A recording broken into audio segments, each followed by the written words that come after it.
The latest indictment against former President Trump that came down about a week and a half ago from Fulton County, Georgia, also named several alleged co-conspirators that were also indicted. And one of them joins us now. She was one of the attorneys in the Trump White House, also hosts a show for the American Family Association. I mentioned at the top of the program, she was one of the counsels that helped win John MacArthur's landmark case against the state of California and LA County, and that's what the movie The Essential Church is about. I'd highly recommend it. It's well done. Jenna Ellis joins us here on the show. Jenna, it's good to have you with us for the first time. How are you? I'm good, actually, remarkably so. And it's been amazing to see conservatives and Christians across the country and across the world stand up in support of me. And you were one of the first, Steve. So thank you so much. And I'm really grateful for your support and friendship. Well, you deserve it. I mean, you are following in a long, proud tradition within the history of Christianity. I mean, I'm not sure. I mean, the list of luminaries and influential people, including our own Lord, in the history of the church that spent some time either under the threat of incarceration or actually being incarcerated, it actually exceeds the list of those who did not. And a couple of examples. I mean, I already mentioned the Lord himself was arrested. John Bunyan wrote the second best-selling nonfiction book of all time, Pilgrim's Progress. And he wrote it while in a prison cell for over a decade. He wrote the manuscript on the walls of his cell. And then when he got out of prison, he published that book. And it became and remains to this day a worldwide phenomenon. So, I mean, this is, it seems weird to say, but congrats. I mean, this is actually, if you look at the tradition that you represent, you're right in line with it, Jenna.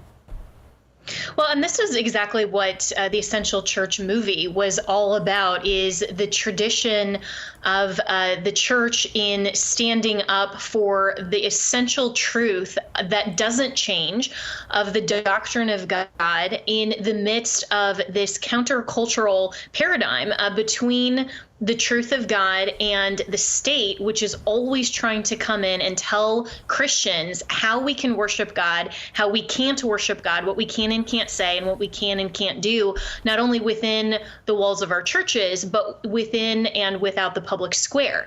And so this is, unfortunately, just the next step of political persecution against not only Christians like me, but also the conservative position as a whole, that truly, Steve, this is trying to criminalize the practice of law. And what Georgia is saying to those of us who are targeted by this indictment is that if you dare to represent as a lawyer our political opponent, then you deserve to go to jail. You deserve to have your livelihood taken away. You deserve to have your reputation trashed. And I have been living this persecution since Trump left office, and actually even before Trump left office. I mean, I was getting death threats. I was getting all kinds of things from the private sector. But after he left office, I was subpoenaed by the January 6th committee. I've had lawsuits filed against me.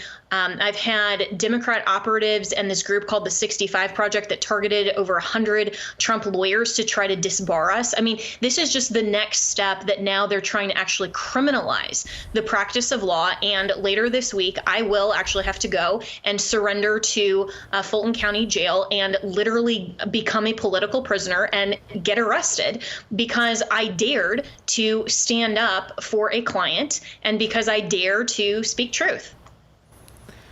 I know you can't get into the specifics of the case for obvious reasons.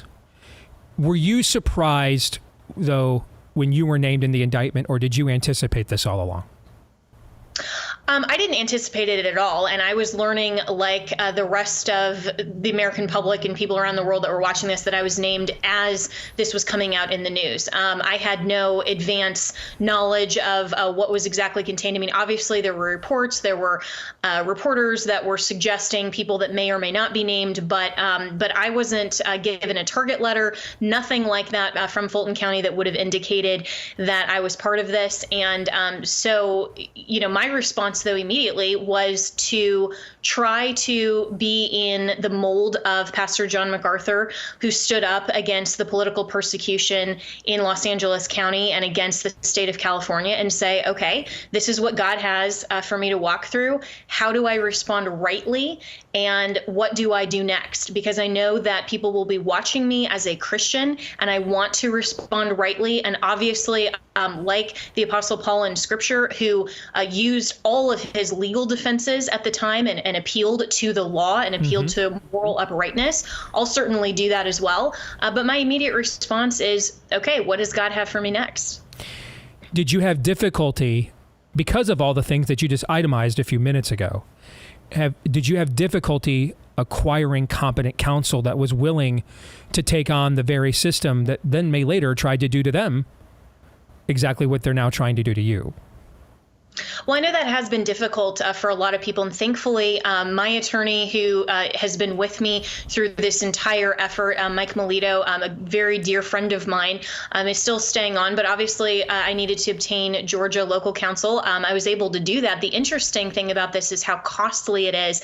And I was getting from attorneys who are willing to accept the case. I mean, I had people quote to me up to $1 million just as a retainer fee because this is so high profile. It's Trump related, all of those things. And, necessarily people have to, unfortunately, take that into consideration of whether representing a lawyer who represented Donald Trump would then be attacked for their own position. And I know that Mike Melito has gotten a lot of attacks from the Colorado defense bar and people who otherwise are willing to represent, the most heinous of actors and the most heinous of accusations against, criminals in Colorado. But somehow, because he dares to represent me, then somehow that's completely beyond the pale. And this is where we're at a pivotal moment, Steve, in America, where even some people who ardently support Donald Trump are now against me because I dare to say good things about Governor DeSantis. And it's almost like they're borrowing the talking points from the left to say, well, if you are now my political opponent on just one thing, then you deserve all of this, and we hope that you don't prevail. And what I am so disappointed in, and frankly frightened about with my fellow Americans, is seeing how many people are basking in this criminalization of the practice of law against their political opponents. We should never, ever have that in America. I would never want to see the system being weaponized against someone who just represented legally Hillary Clinton or Joe Biden or even Hunter Biden. He deserves competent counsel. And we don't deserve to have a two-tier justice system. We can talk about that all day.